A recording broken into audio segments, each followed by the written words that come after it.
elevator can carry a maximum load of 1000 kg. That means elevator का मास और passenger जो उसमें होंगे उन दोनों का मास 1000 केजी से ज्यादा नहीं होना चाहिए।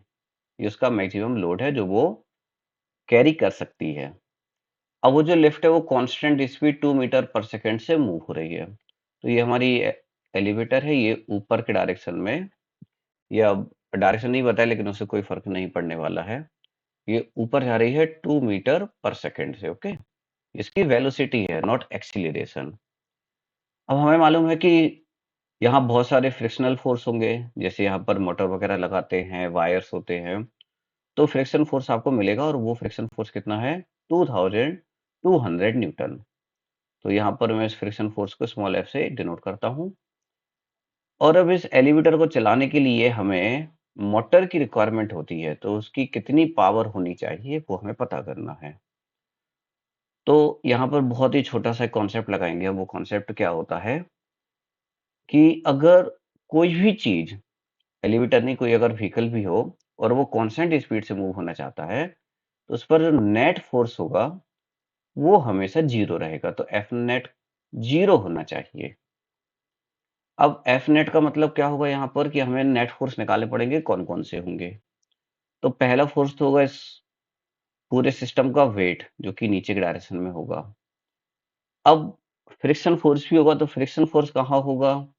तो फ्रिक्शन फोर्स जो है वो हमेशा हमारे मोशन को अपोज करेगा। दैट मीन्स हमारी जो मोटर है उसको वेट तो उठाना ही है, साथ में फ्रिक्शन फोर्स को भी उसको ओवरकम करना है। तो जो हमारा टोटल वेट होगा या जो टोटल फोर्स होगा वो हो जाएगा वेट और प्लस फ्रिक्शन फोर्स के बराबर। फ्रिक्शन फोर्स का डायरेक्शन आपको शो करने की रिक्वायरमेंट नहीं है, लेकिन आपको ये समझना है कि हमारी जो मोटर है वो फ्रिक्शन फोर्स के कारण ज्यादा काम करेगी। तो हमारा जो टोटल फोर्स है वो हो जाएगा वेट। वेट कैसे निकालेंगे हम लोग? Mass into acceleration due to gravity से। तो वेट हो जाएगा m इंटू जी के बराबर और फ्रिक्शन फोर्स है F। तो टोटल फोर्स हमारा हो गया मास 1000। जी की वैल्यू मेंशन नहीं है तो भी हम ले लेते हैं 10, और फ्रिक्शन फोर्स हमें दिया है 2200। तो पूरा सॉल्व होने के बाद हमें फोर्स मिलेगा, ये 10,000 हो जाएगा और ये 2200, मतलब 12,200 न्यूटन। ये हमारा हो चुका है फोर्स यहाँ पर। अब फोर्स के बाद हमें क्या करना है? फोर्स के बाद अब हमें हमें पावर निकालना है। तो पावर का फॉर्मूला क्या हुआ? पावर का फॉर्मूला होगा फोर्स इंटू वेलोसिटी।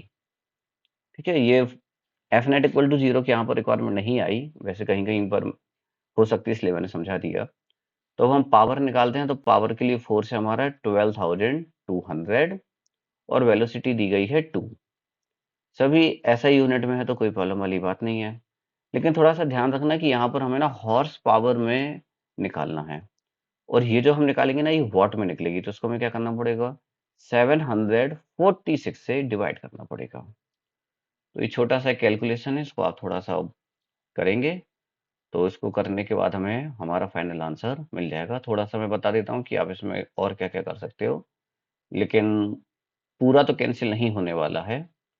फिर भी आप इसको देखो, अगर देखोगे तो 2 से ये कैंसिल हो रहा है। तो 2 बन जा 2, ये 2 3 जा 6, 2 7 जा 14, 2 3 जा 6। ठीक है, अब इससे ज़्यादा तो नहीं काटापीटी हो पाएगी, तो आपको ट्रेडिशनल जो हमने जूनियर क्लासेस में सीखा है वही आपको अप्लाई करना पड़ेगा। तो after this you will get nearly 32 के समथिंग आंसर आने वाला है। तो यहाँ पर हो सकता है कि जी की वैल्यू इन लोगों ने 9.8 ली हो, हमने ली है 10। तो after the solution we will get answer 32.17। So I hope ये सॉल्यूशन आपको समझ में आया होगा। मिलते हैं नेक्स्ट वीडियो में नए क्वेश्चन के साथ। तब तक आप इस चैनल को सब्सक्राइब करें और अपने दोस्तों के साथ इस वीडियो को शेयर करें। और कोई भी आपको फर्दर डाउट हो इससे रिलेटेड या दूसरे क्वेश्चन में, तो आप कमेंट सेक्शन में या मेरे व्हाट्सएप नंबर पर आप उसको सेंड कर सकते हो, तो मैं नेक्स्ट वीडियो उससे ही रिलेटेड आपको बनाकर दूंगा। Thank you.